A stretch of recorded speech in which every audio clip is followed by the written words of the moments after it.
Mishra bulletin की शुरुआत करेंगे, जहां दिल्ली का दंगल बेहद अहम होता जा रहा है। दिल्ली के चुनाव जैसे जैसे नजदीक आ रहे हैं, नेताओं की बदजुबानी बढ़ती जा रही है और इनके सरदार हैं बीजेपी के उम्मीदवार रमेश बिधूड़ी। पहले प्रियंका गांधी और अब दिल्ली की मुख्यमंत्री आतिशी पर लफ्फाजी, जिससे राजनीतिक पारा हाई हो चुका है। चुनाव आयोग ने वोटर लिस्ट जारी की तो सियासत होनी थी। देश की राजनीति में सियासत होना आम बात है, लेकिन बदजुबानी की कोई जगह नहीं है।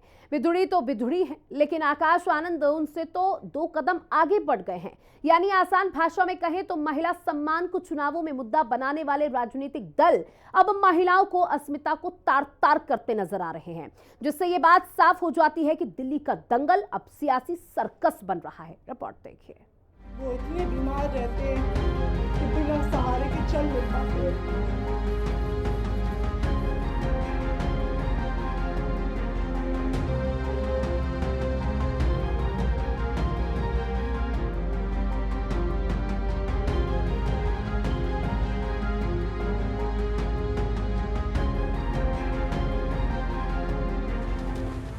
प्रयाग की धरती पर हो रहा सनातनियों का जय जयकार। इस वक्त सनातनियों की राजधानी बनी हुई है प्रयागराज। 13 जनवरी को संगम की धरती से दुनिया सनातनी एकता का वो दृश्य देखेगी जो कभी नहीं भूलेगी।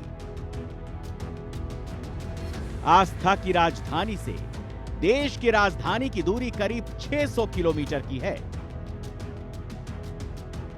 दिल्ली और प्रयागराज का पारा भी 6 डिग्री के आसपास ही है, लेकिन दिल्ली की सियासत में अब ड्रामा 360 डिग्री वाला देखने को मिल रहा है।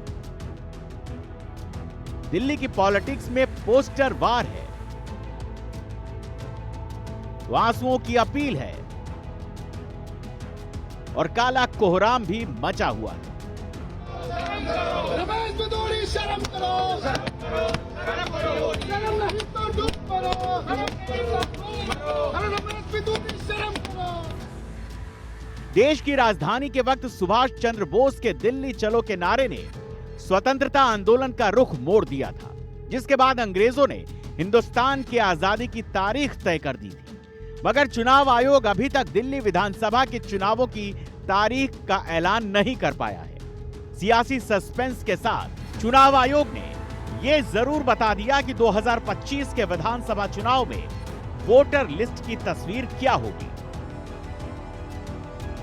दिल्ली में कुल मतदाताओं की तादाद 1,55,24,858 है।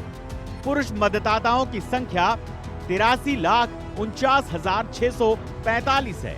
वहीं महिला मतदाताओं की आबादी करीब 71,73,952 है। हर जेंडर के मतदाता 1261 है।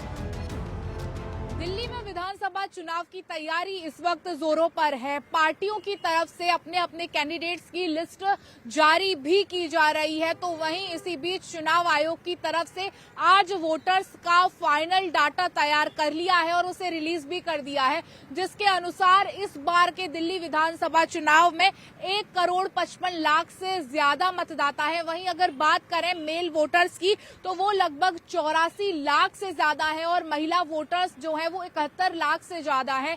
तो वहीं अब अंदेशा लगाया जा रहा है कि जल्द ही अब चुनाव की तारीखों का भी ऐलान कर दिया जाएगा और ऐसी संभावना जताई जा रही है कि आगामी 1 से 2 दिनों के अंदर चुनाव आयोग प्रेस कॉन्फ्रेंस करके दिल्ली विधानसभा चुनाव की तारीखों का ऐलान कर सकता है और ये चुनाव दिल्ली के अंदर एक फेज में पूरी 70 विधानसभा सीटों के लिए करवाया जाएगा। और खबरें ऐसी भी हैं कि अगले महीने 18 फरवरी के आसपास मुख्य चुनाव आयुक्त राजीव कुमार का रिटायरमेंट है और विधानसभा का जो कार्यकाल है वो 2025 फरवरी में समाप्त हो जाएगा और उससे पहले चुनाव करवाए जाने हैं।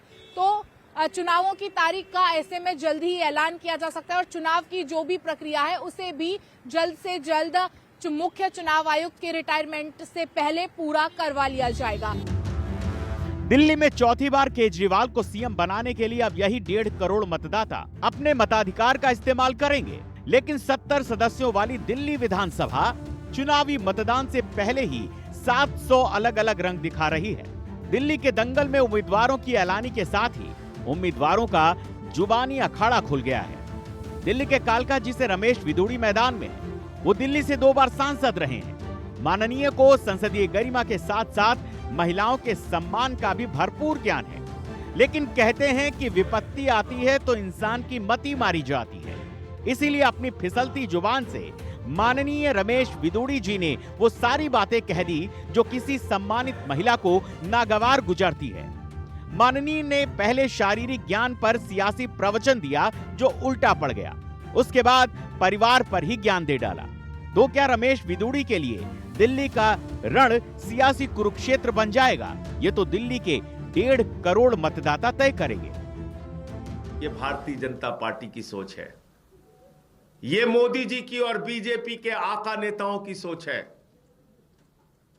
और अब यह तय हो चुका है कि भारतीय जनता पार्टी का असली चेहरा, मुख्यमंत्री का असली चेहरा बीजेपी का रमेश विधूड़ी है।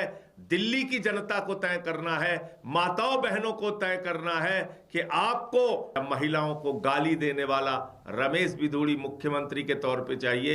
ये दिल्ली की जनता को अब तय करना है, क्योंकि जिस प्रकार से उसने कल से गालीबाजी शुरू की है, भारतीय जनता पार्टी उसको अपना मुख्यमंत्री का चेहरा बनाने जा रही है।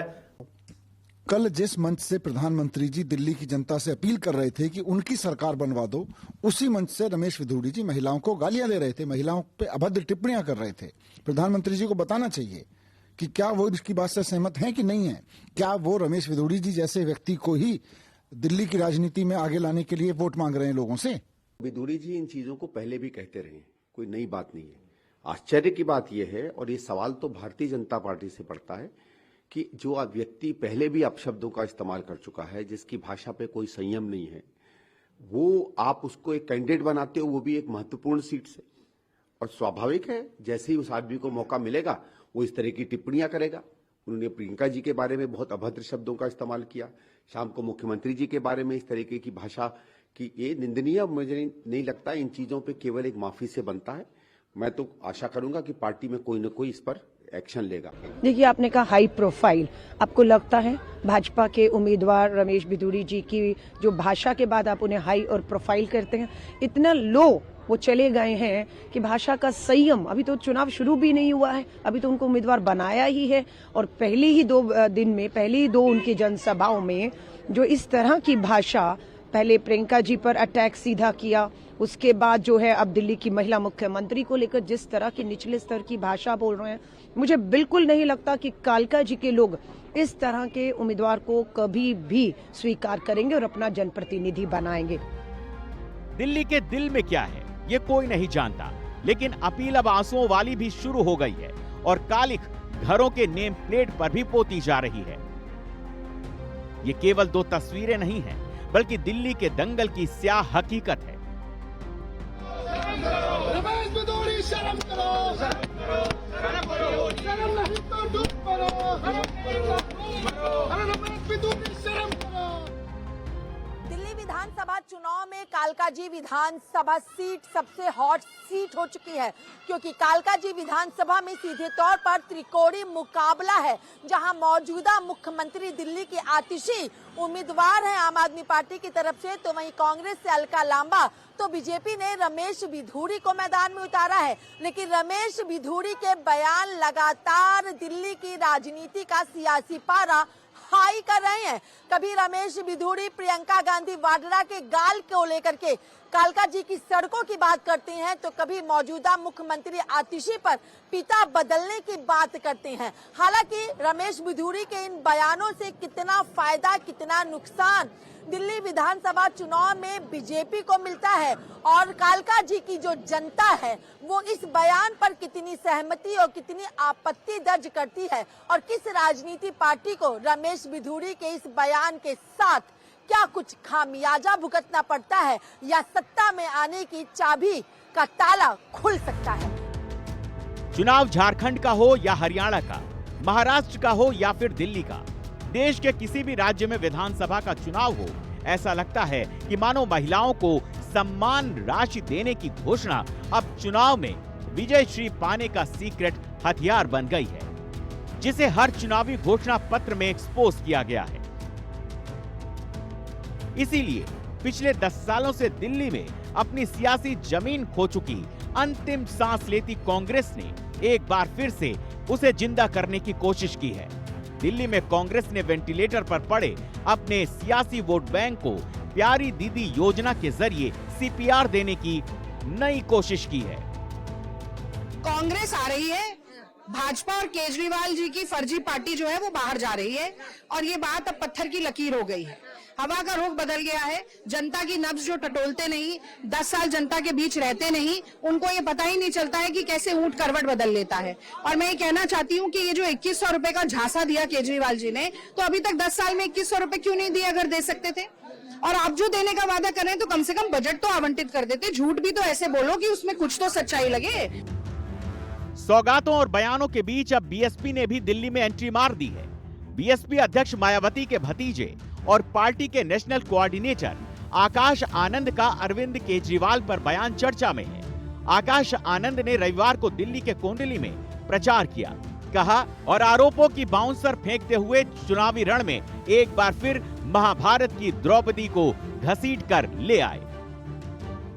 भाई साहब, इनसे अगर कोई पूछे ना कि आपके वादों के पिटारे को खोल के दिखाओ, तो ये तो इतनी लंबी लंबी हाँकते हैं जैसे द्रौपदी की साड़ी हो, ये फेंके जाए और हम लपेटते जाएं।